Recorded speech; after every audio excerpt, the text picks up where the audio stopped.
Okay, Malaysia, this is Gerryko. Here today is the 21st of February 2017.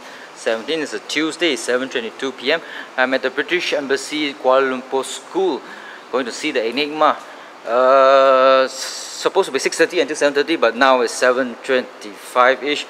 So I'm at the end of the show. Fortunately, getting here is very difficult. There's a hill to traverse through or go over, and fuel on my bike is just going to die off already. I mean, there's not much fuel left, so I just want to go and see the Enigma, the typewriter. It's nothing to do with Batman's Edward Enigma. So I'm not sure where it is, but let's go up and take a looky. B1. Just remember, B1 is where I park my bike. So the go inside there is actually 30 ringgit, but since I'm media, it should be free. And it's at the end of the the seminar already. I don't really care about the seminar, I don't care. I just want to see. There it is. There's a talk. What floor? Free for parents. Is at the theatre. Where's the theatre? Breaking the Enigma code, one of the most powerful, blah blah blah. Talk, 30 ringgit for guests. Just want to go and take a look. I hope they have an Enigma. So the seminar should be there. Is it? Okie dokie. Oh, they have a swimming pool here. Very nice. Very nice. Let's go in and take a look. Pentas kat mana? Pentas stage. Is it here or there?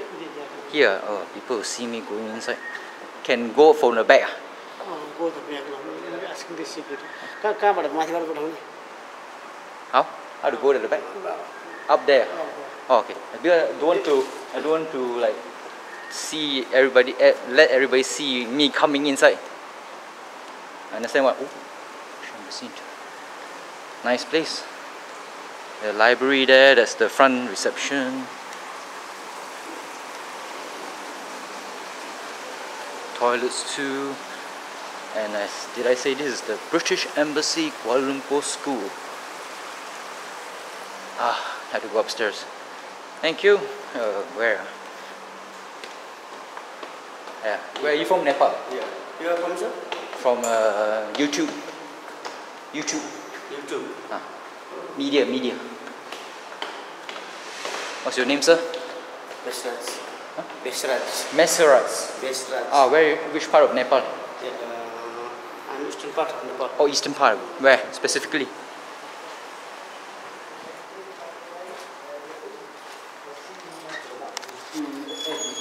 Thank you very much. So he put it in the next, but he started computer science. That is the beginning of computer science. And he did this when he was 22 years old. Right, 80. This was before he did his PhD. Right, so then he goes and does his PhD at Princeton. He actually then comes back 2 years later and he starts working part-time with the British code breakers. And this story here, which I think is an interesting story, so I'd like to tell it. This story, Alan Choi actually publicly supported the asylum of Jewish refugees into Britain.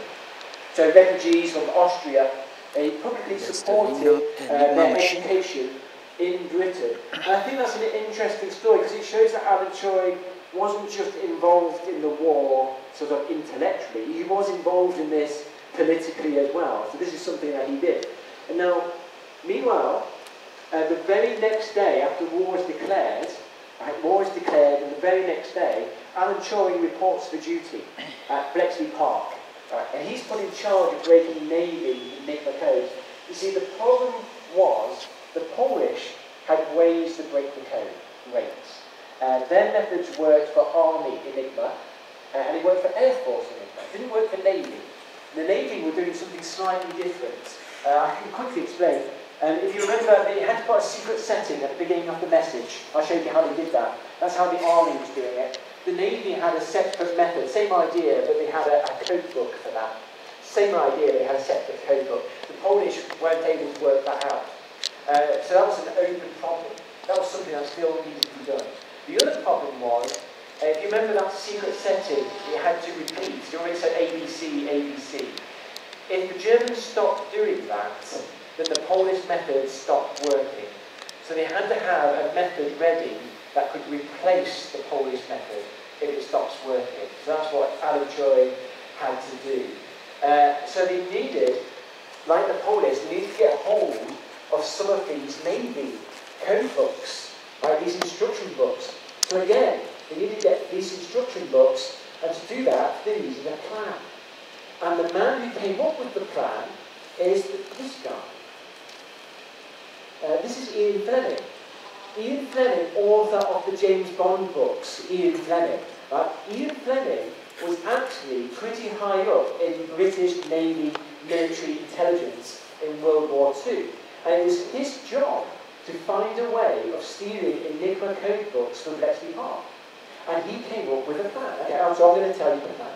So this is Ian Fleming's method for stealing code books. Okay, so step one, steal a German bomber aeroplane. Right, and that's step one. Right, I don't know how he's going to do that. Right, that's step one. So you steal a German bomber aeroplane. Step two, to then take your fake German aeroplane to fill it with the toughest men you can find. Right, the hardest, toughest men you can find. So take this fake plane down to the coast and then to wait. And what you're waiting for is for a German bomber raid to come over Britain. To then take your fake aeroplane, to ditch it into the English Channel, and then to send out a distress signal. That is part of the raid that had crashed. To send out a distress signal, and when a German ship comes to help, to then leap on ship, kill the crew, hijack the ship. Yeah, and they nearly did it as well, they nearly did it. So they got the aeroplane, don't know how they did that. So they got the aeroplane, they got the crew, they went down to Dover in England, they were waiting for and what they're waiting for is for the right kind of ship to be nearby as well. And the right type of ship never did come by. So in the end the whole thing was cancelled. But it is fascinating, isn't it? It just gives you an idea where Ian Fleming gets his ideas from, particularly for things like, not too much to be bad, for things like the James Bond books, but in particular from Russia with Love. If you know your James Bond books, from Russia with Love is actually about James Bond. He has to get a Russian code machine. I think it's called, it's called, in the book it's called Spectre. In the film, Spectre is the Blofeld secret organisation. But yeah, in the book, that Spectre was this Russian code machine. It's basically a thinly veiled reference to Enigma. It's talking about Enigma. So this is where he got his ideas from. The application was cancelled. There is a little quote about that, how Turing felt about the cancellation. So this is Turing and Twin came to me like undertakers cheated of a nice corpse. Oh, what a shame. Oh, I was looking forward to that. All in a stew about the cancellation of Operation Ruthless. But in the end, other operations did end up stealing these German code books, and then Alan Turing could use that to find a way to start breaking the Navy Enigma codes as well. This is probably a good time to talk a little bit more about Alan Turing. So there you go, Alan Turing. Alan Turing did have a reputation as being a bit of an eccentric. He was known as the Professor at Bletchley Park, but you have to remember he was 28 years old. So he's known as the Professor. There are stories of him cycling into Petaling Park wearing his gas mask because he had hay fever. So I know what to do, I'll put my gas mask on, cycle like an alien with tubes going out, just cycle into work. There are stories of him chaining his coffee mug to the radiator so no one could steal his mug, which is usually told as an example of how eccentric he was. Seems perfectly reasonable to me, seems like a good idea, I don't see the problem. Other stories I like to tell, he was actually a very talented long-distance runner. Alan Turing, actually, his marathon time was 11 minutes short of the world record at that time. He was seriously considered for the 1948 Olympics. This was not the result of a casual hobby. He would actually run for meetings from Bletchley Park to London, which is sort of 60 kilometres. Right? So he would actually run all that way. This was a serious hobby. I think it shows something about Alan Turing as well. I think he's quite single-minded. You know, gives you a lot of time to think. I think that's maybe what appealed to him. Another story I like to tell from 1941 is the story of Action This Day. So this is involving Winston Churchill. You see, Petaling Park, like the Polish before them, Petaling Park was suffering from lack of resources, lack of staff. And so Alan Turing, with the other code breakers at Bletchley, wrote a letter directly to Winston Churchill complaining about the lack of staff, like completely ignoring the chain of command, going over the head of all his bosses, like writing a letter to Winston Churchill. To his credit, Winston Churchill then writes to his staff saying, top priority, like give these guys everything they want. Right? And other leaders might not have done that. See, Winston Churchill understood the importance of this work. Right? Other leaders might not have realised how important this was. So Winston Churchill did and gave them their full support, which I think is really important. Another story as well. In the same year, 1941, Alan Turing actually proposed to one of the girls that worked for him at Bletchley Park, another mathematician. The engagement didn't last very long when he revealed that he was gay, which was apparently not a shock to her. But of course, yeah, the engagement didn't last very long. You may have heard what happened to Alan Turing after the war. If you don't know, after the war, it was found out that he was gay, and Alan Turing was arrested. And he was treated very badly. So he lost his job working with code breakers. He was banned from going back to the United States because he was an undesirable type. They put him on hormone treatment to cure him of being gay.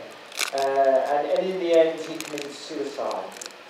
He took an apple, he laced it with cyanide, he took a bite out of it, and he poisoned himself. Would you believe me then if I told you that that's where the logo for Apple computers comes from? It's the apple with the bite taken out of it. Yeah, it's not true. It's not true. It's not true. It sounds true, doesn't it? I know. It sounds true. Oh, yeah, I'm trying with the bite taken out of it. Oh, yeah, father computer. That's not true. No, it's a myth. So, okay, the apple on the Apple computers is actually Newton's apple. So it's actually the apple of gravity. It's a bump, and that's a bump on the head. That's a bump on Newton's gravity.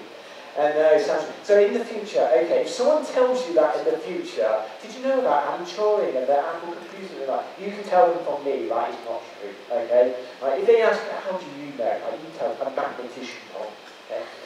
So it's not true. But now I think now I can start to talk about how this machine works. So this is the machine that Alan Turing designs to break the ENIGMA code. So I want to show you how this works. Okay, so before I do this, I just want to say, this is going to be my technical bit. There's going to be some technical stuff in this. Okay, so don't worry about it. First of all, don't worry. Now, I know exactly what it's like. Okay, 2 minutes after you leave this room, you'll have completely forgotten everything I've said. Right? Which is fine. Right? Which is normal. Right? But if I show you how this works, if you can understand how it works as I go through it, brilliant. Right? If you can see how each step follows, fantastic. If you can get the gist of how this works, that's all I expect, okay? That would be great. If you can get that, that'll be absolutely fine. Let's see how this machine works then. So let's zoom in there. So this machine, like I said, the Germans thought unbreakable. There is a flaw in this machine. I don't know if you noticed the flaw. I think earlier I was pressing A over and over again and kept changing the code. So if I keep pressing it, eventually you'll get every code letter lighting up at some point. Except for one. There's one letter it can't become. It can't become itself there. It can be any letter except itself. That's a clue. It's not much, it's a little clue. A letter can't become itself. We're going to use that clue to break this code. A letter can't become itself. So what we're going to do, we're going to take a message. It's all in code, it's in ENIGMA code. But we're going to guess a word that might be in that message. Now what the Germans would do every morning is they would send a 6 o'clock weather report. Every morning, 6 o'clock, weather report.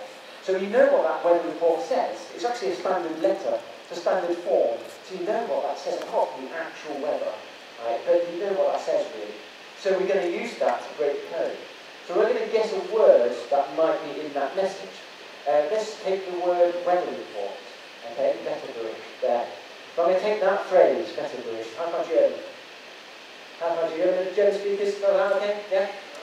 Perfect. So I'm going to take part of the code here. Here's part of the code, and I'm going to guess it says Vetterberg, okay, weather report. Now I do have a clue, right? A letter can't become itself. So if I took that word there, if I move it one place to the left, I hope you can see that T would match with that T. That means T becomes T in the code, which is not allowed. That's impossible. Right? You can't have T matching with T. Right? That's impossible. If instead I took that word and moved it one place to the right, I think you can see, yeah, these two R's would match up, which is impossible, right? An R can't become an R. I'm not allowed to have a letter match. But in this position, this might work. We've got no matching letters. That's okay. Maybe that works. It is a guess. It is a guess, but maybe that works. Now, I'm going to show you one other thing. This isn't important, but I'll show you. It's not important. You don't have to worry about this. But what he needs to do next is he needs to take that and he needs to draw it as a diagram. I want to show you what that looks like. So what he would do is they would say, okay, in the first place, A becomes W.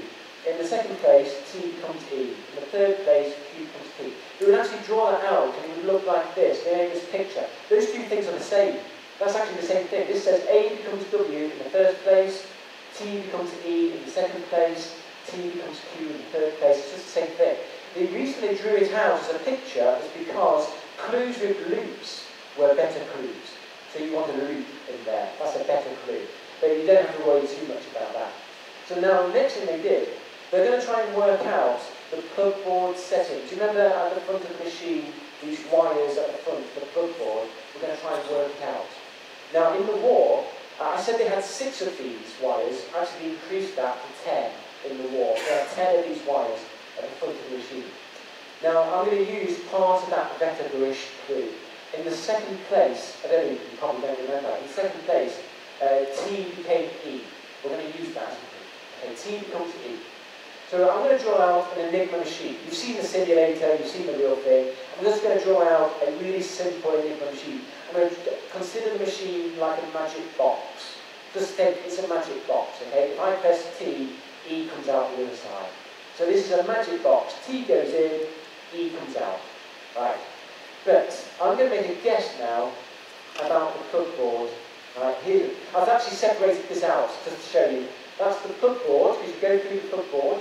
Then you go through the rotors, which are combined in a big magic box called R rotors. Then it goes through the plugboard again for a second time, and then comes out to E. Right. So now I'm going to press T. I'm going to guess one thing about the plugboard. I'm going to guess that T is connected to A on the plugboard. It's a guess. It's a guess. Let's try that. If T is connected to A, what happens?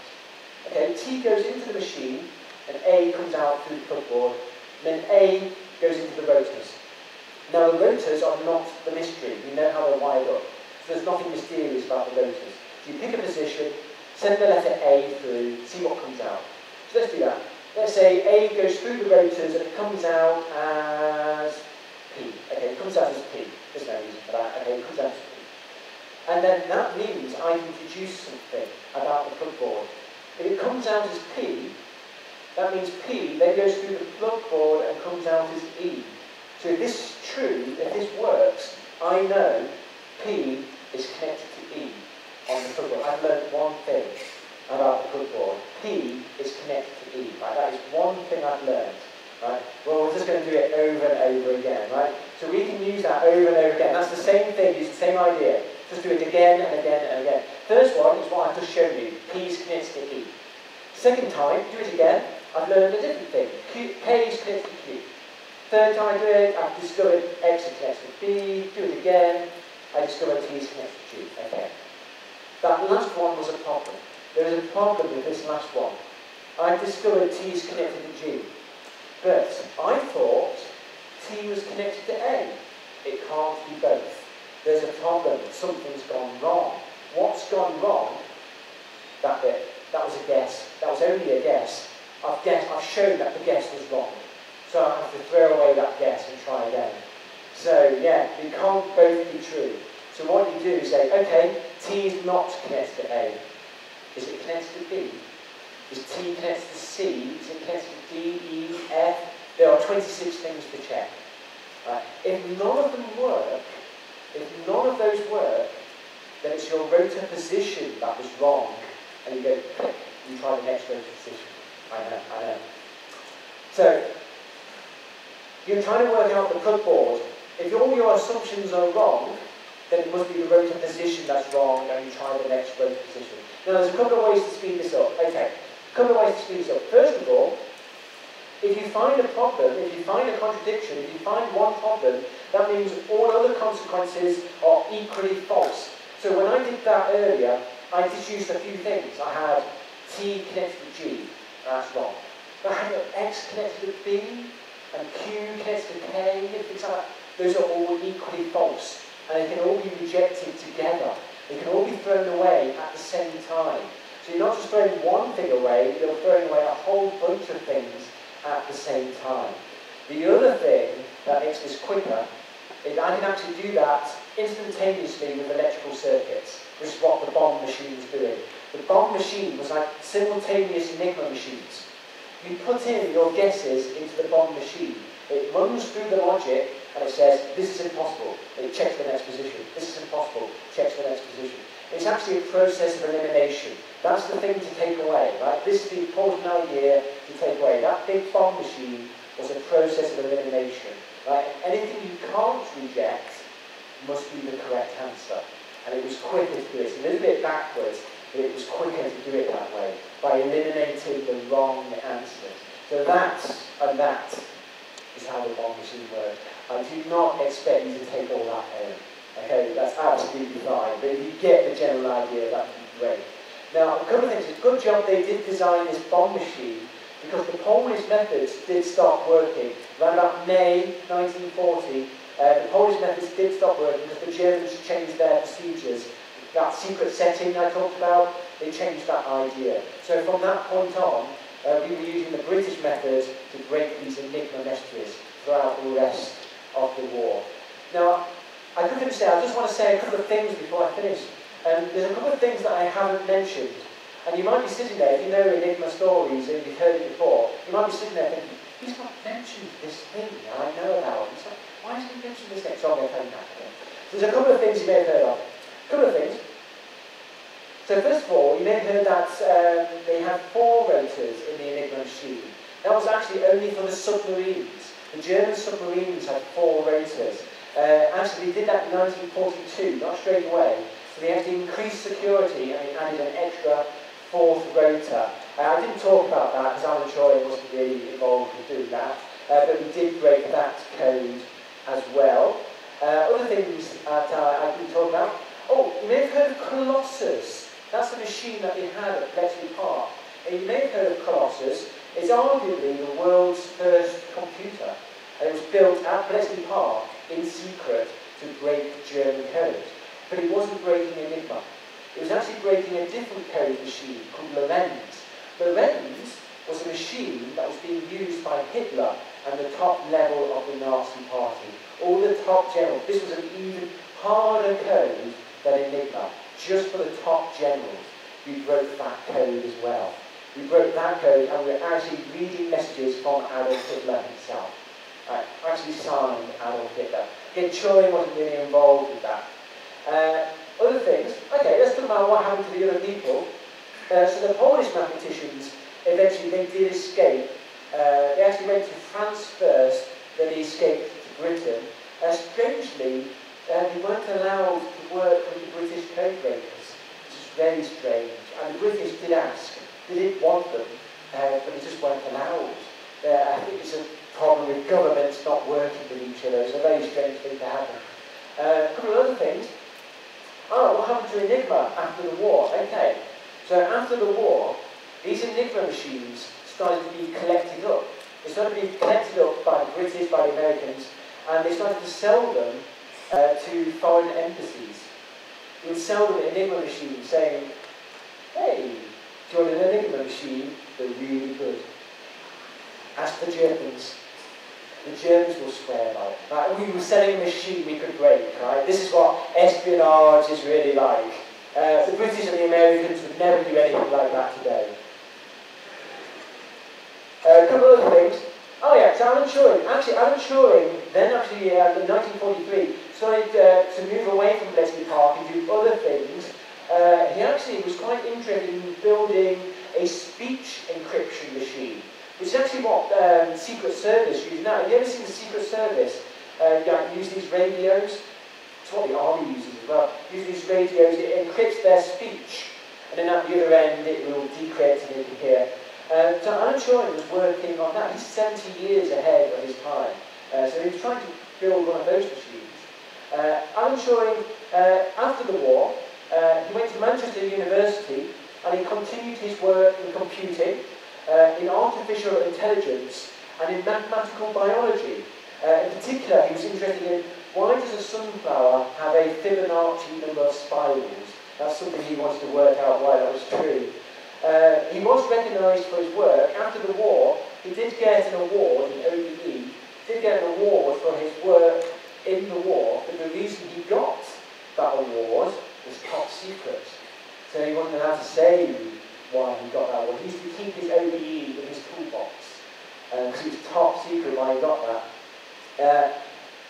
I'll finish with this. This is a little quote from one of the other code breakers about Alan Turing, about how important he was at Bletchley Park. So this quote here, there should be no question in anyone's mind that Turing's work was the biggest factor in Put 8's success. So he says Put 8 there, that's the Navy code breakers, but you could just say Bletchley Park as the whole. In the early days, he was the only cryptographer who thought the problem was worth tackling. Other people had given up. Other people thought, this is too hard, we can't do it. Alan Turing thought, no, this is a good idea, I want this, I want to do this. It's always difficult to say that anyone was absolutely indispensable. If anyone was indispensable, it was Turing.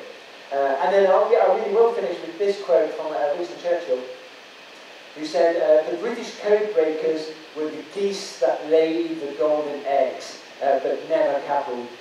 So what he means is, this is all top secret. These code breakers were never allowed to talk about their work. They weren't allowed to tell their friends, their family. After the war, they had a big bonfire at Bletchley Park. They burned all the work. All the work was destroyed.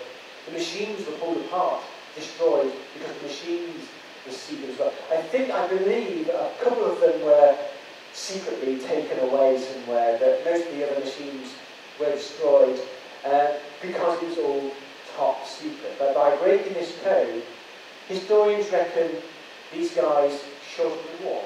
They say they shortened the war by 2 years. There's Winston Churchill agreeing with me, okay, 2 years, right? And they saved lives. And these code breakers, they're not soldiers, they weren't fighting around the world, but it is about using your brains to save lives. It's brains over brains. And I tell you what, yeah, in lieu of a better punchline, I think I might leave it at that. And I'll say thank you very much for now. Thanks.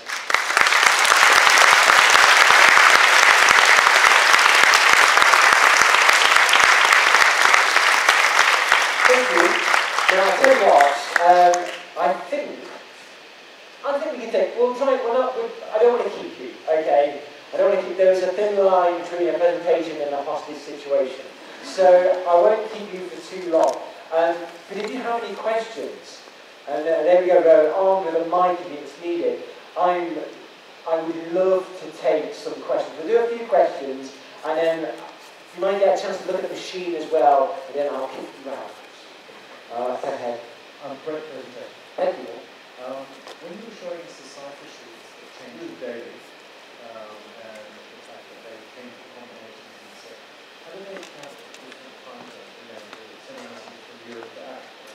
Yeah, okay, so how do you cope with different time zones? So I'm not, okay, for a start, I just want to warn you, I'm not a military historian, so I don't know this as well as I know the maths of it, but I know it. So I know that the dates is on there. Well, actually, we would have a triplet of letters that would identify the dates, so it wasn't the actual date. So you knew what date it was. So I think there was regional differences as well. So there's regional differences between the code books and you need the correct dates. Yeah, but you would have that information at the beginning.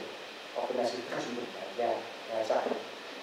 It also helps politically part. It helps you know which region it's from, what date it's from. Yeah, any other questions for me? Because you're not forced. You're not forced to. It's absolutely fine. But I'm interested if you have any questions. Got one over here.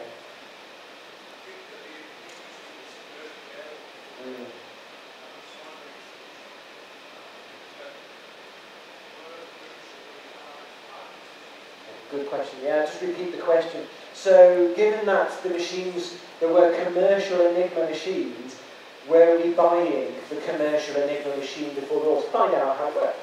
Yeah, yes. The Polish did. I said the Polish were able to work it out. What they worked out the military version of ENIGMA. They actually they had to pose as a bank, and they bought a commercial version of ENIGMA, which is different. The difference was, it's wired up differently inside, and it didn't have the plugboard at the front. That's a military edition. So only the military had that, and that had lots of combinations, so that was just for the military. So it's like this, it had the moving rotors, but it was all wired up differently. So, yeah, they bought one of these machines, they had to work out the different wiring, that's in the military version, which they did. But what I didn't tell you, which is great, they worked out the wiring, they put it into their commercial ENIGMA, it didn't work. Oh no, it's gone wrong, it doesn't work. Why has it gone wrong? Well, the problem was, in between the keyboard and the first rotor, there was an opportunity to scramble up the alphabet again. Right? There was another chance to scramble up the alphabet just before the first rotor happened. Now, the number of ways you could scramble up the alphabet, massive number. 400 million billion billion.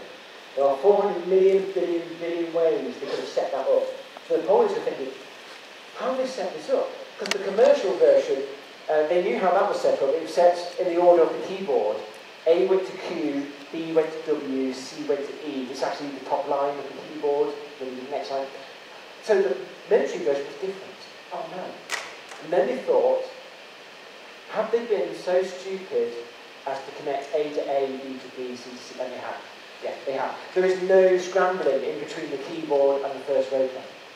When they went to the British meeting and they told the British thing, the British said, did you work out the scramble between the keyboard and the first rotor? They're like, oh yeah, it's ABCD. Like, oh, we didn't think of that. Any other questions for me? Maybe one more if you do. Now, I think this question.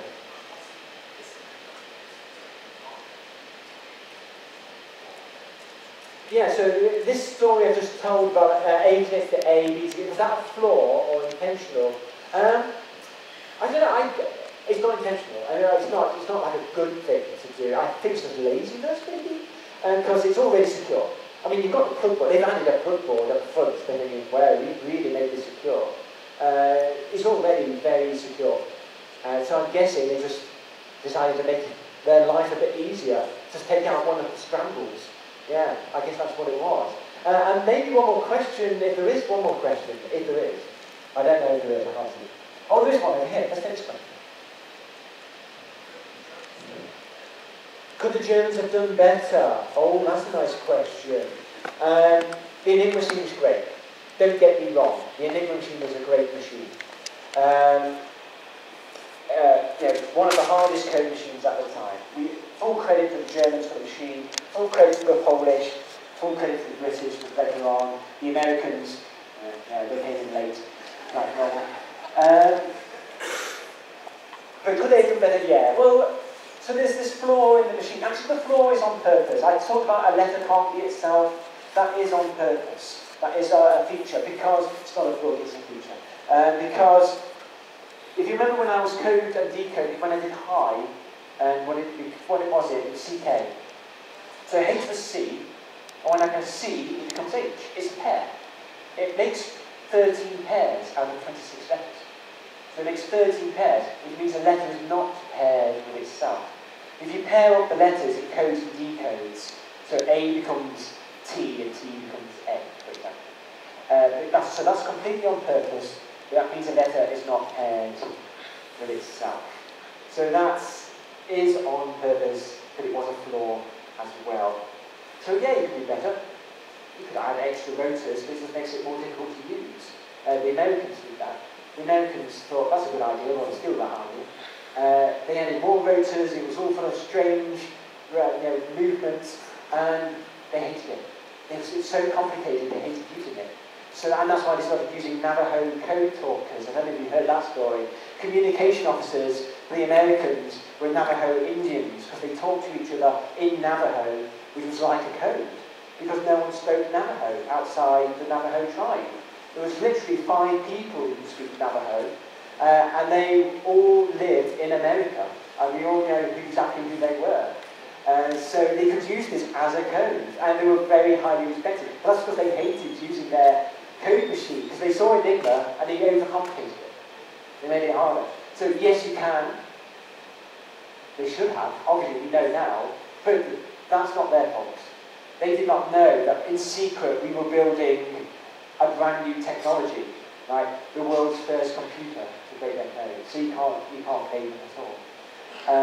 And I've got one last one, and then I'll really make this last one. I have another one. I'll tell you what. I'm going to answer it later.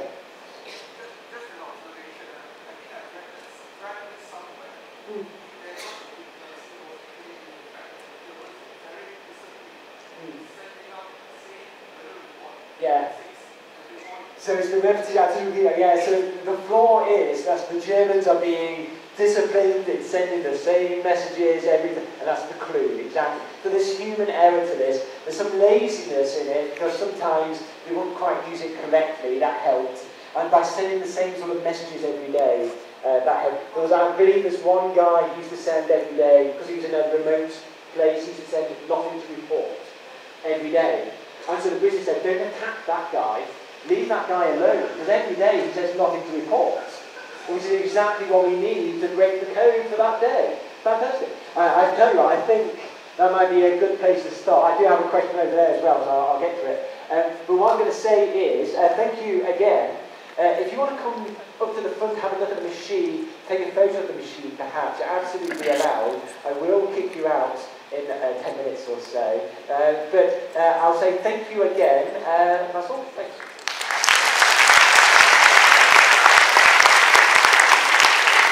Take a look at the machine.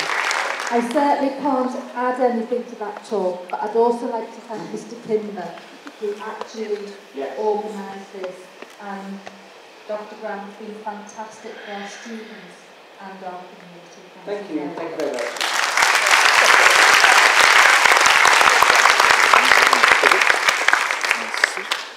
You're free to go. It's the end. Let's go see the machine up close and personal.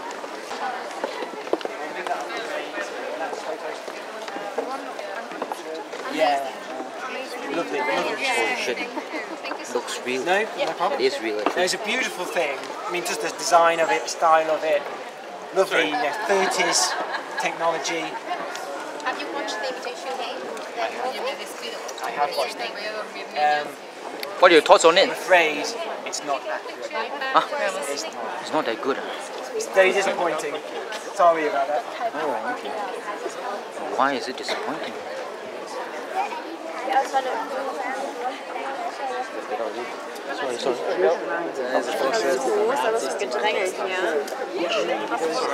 Maybe there's a system.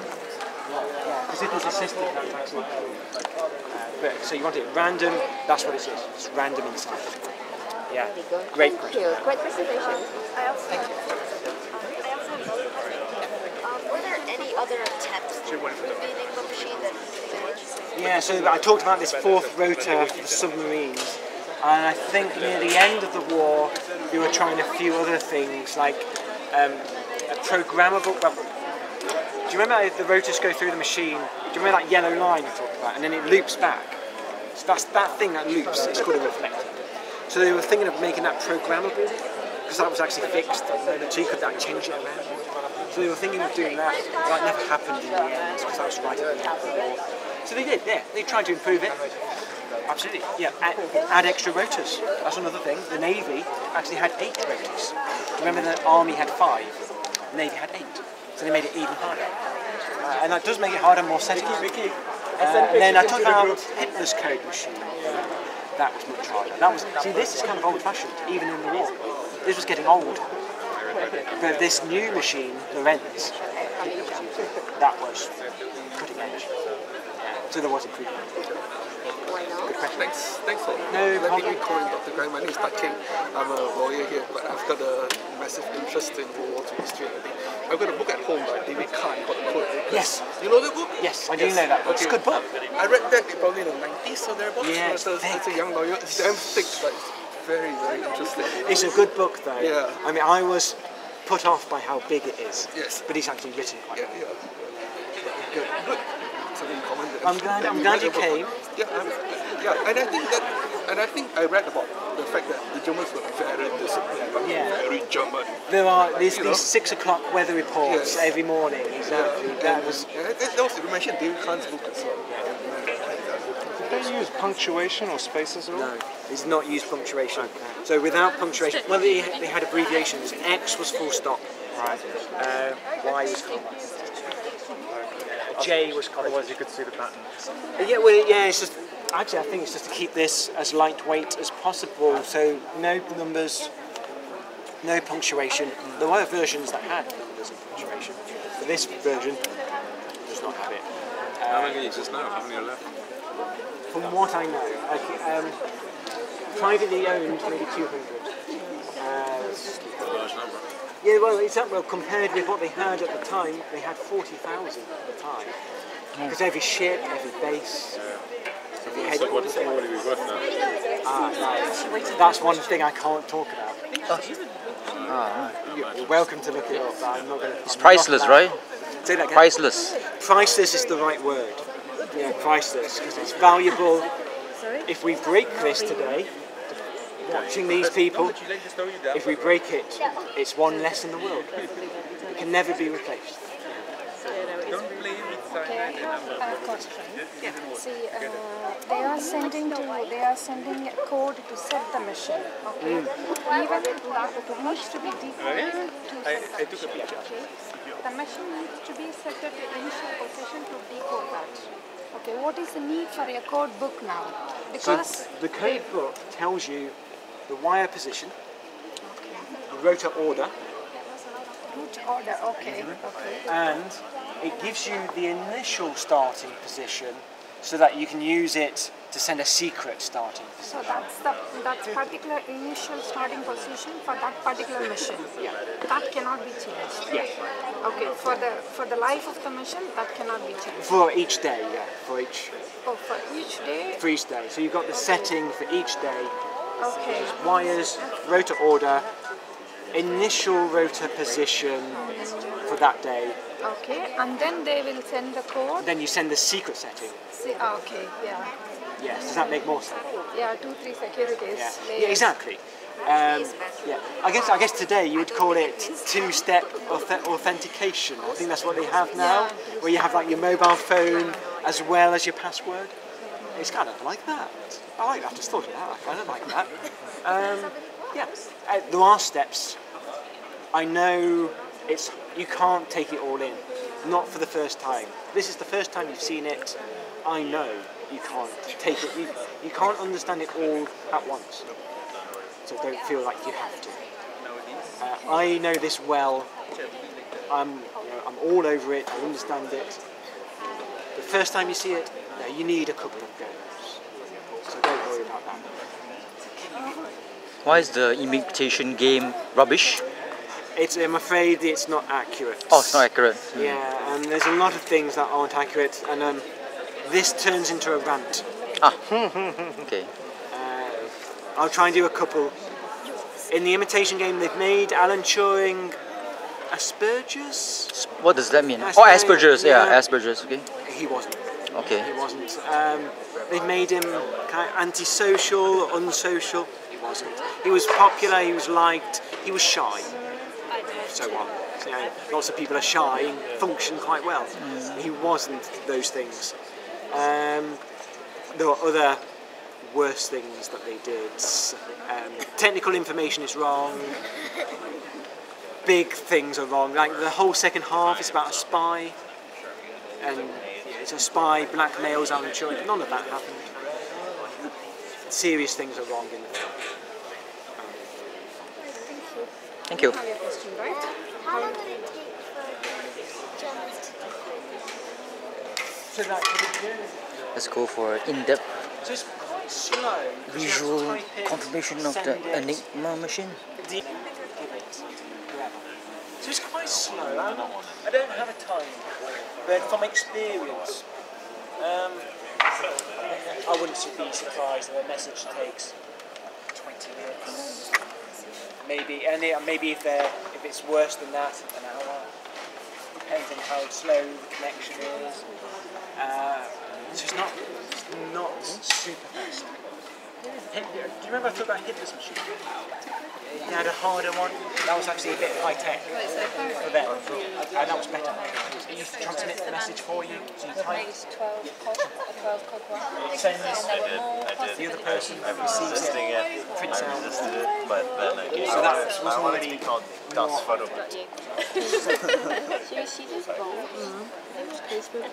Yes. Right. We have those in our electric kits. 12 cogs. So them and they do yes, because they have to take the whole kit out with them, don't they, on the field. And can you have it spell? Factorials. No, it's got to be. Maybe. Yeah. I know, I've seen that. No, it was the.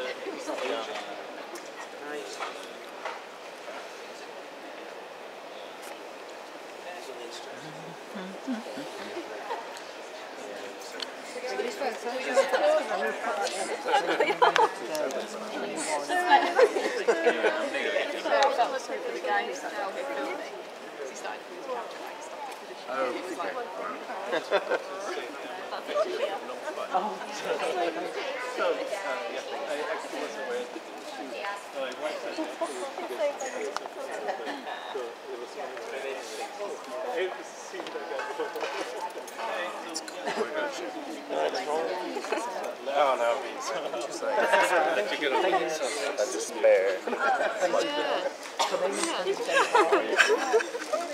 Thank you. Okay, that's going to be the one. I know I've got technical stuff in there. I mean, some people want that. Some people don't want that. Yeah, so I've got some stories there. Yeah, that was great. I enjoyed that. I used to get food. I would just say inspired. Oh, really? Thank you. Thank you. Hi guys, thank you for coming. Bye. It was a very entertaining talk. I thought it's going to be boring, but it's nice. Very good. Thanks. Can be a part-time comedian. Oh, thanks. I think.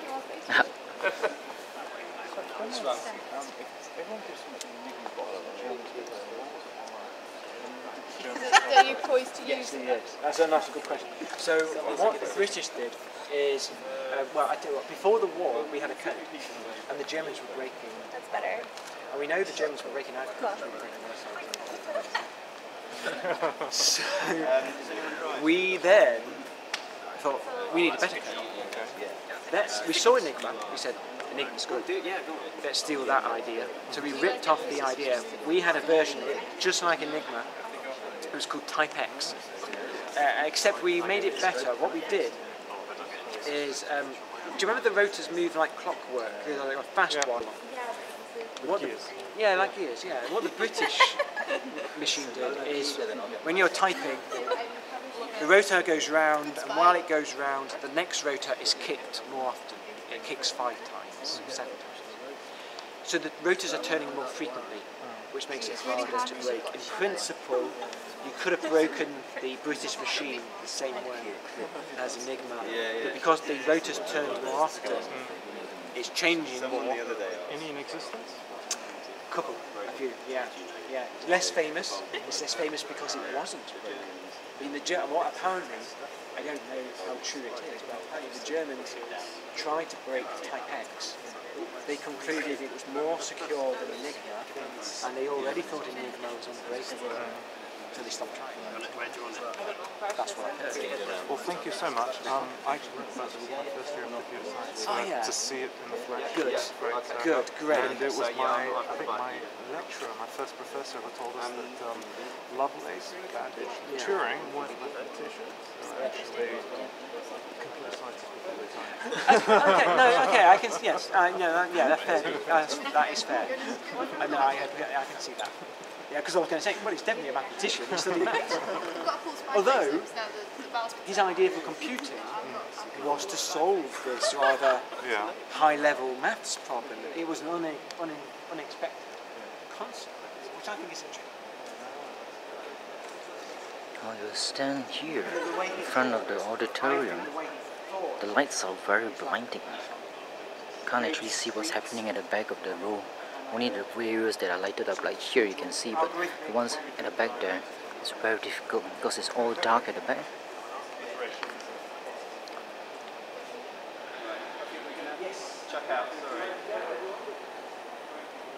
Ah, they have Chinese drums there for the Chinese New Year.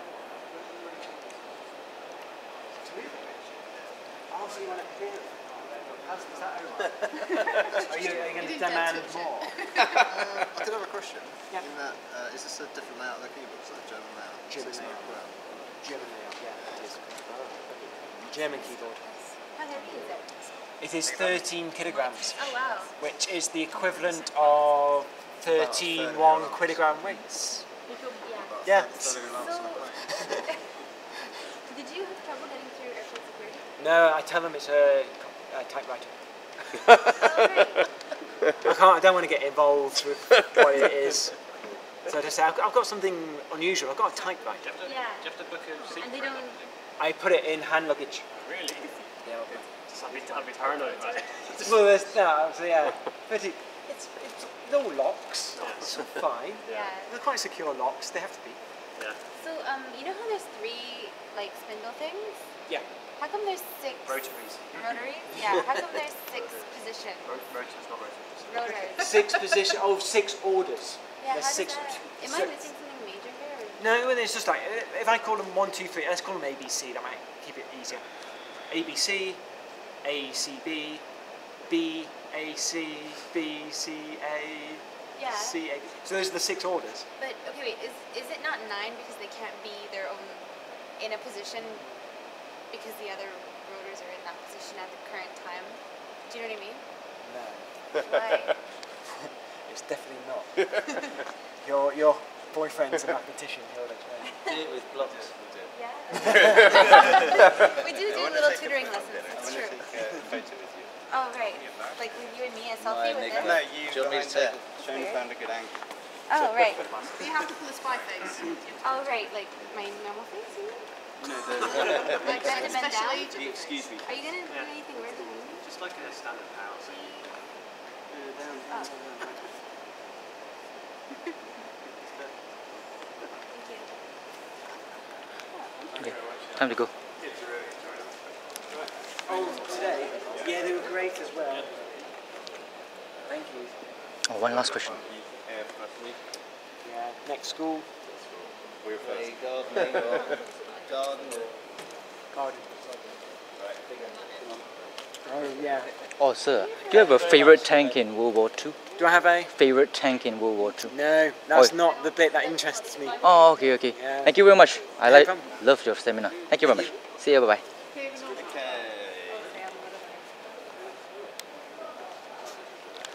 Let's get out of here. Now it's 15 minutes past 8 p.m. Shit. Supposed to go to Eddie Izzat. Go to Eddie Izzat and HGH Convention Hall, which is roughly about 30 minutes away. God damn it. Ah, there it is. Easy. B1. Have a smoke, then go and 30 minutes to get there. We'll arrive at around 8:45, see whether they have a media registration or not. If none, then just walk in. Similar to what happened here. I have to go through all the bullshit. There are always some we call positives of arriving late, besides being fashionably late. Position on my dick is not optimal, not as crackable as the ENIGMA Machine. Where's my bike should be there. Had to put some fuel into my, or petrol into my bike, because I'm really running on fumes.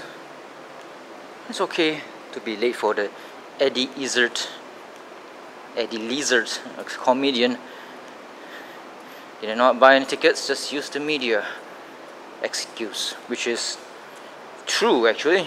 I'm media. I'm Jerry Media. My surname is Media. My family name is Media. Very interesting talk indeed. I like the talk actually. It's pretty good. It's very well informing. Very entertaining. I thought it was going to be boring by an old professor, but it's actually by a young chap who's quite engaging, quite entertaining, and as I said earlier, quite a comedian. Makes it interesting. See you in the next one. Support me through Patreon and give me some money through PayPal. Bye bye.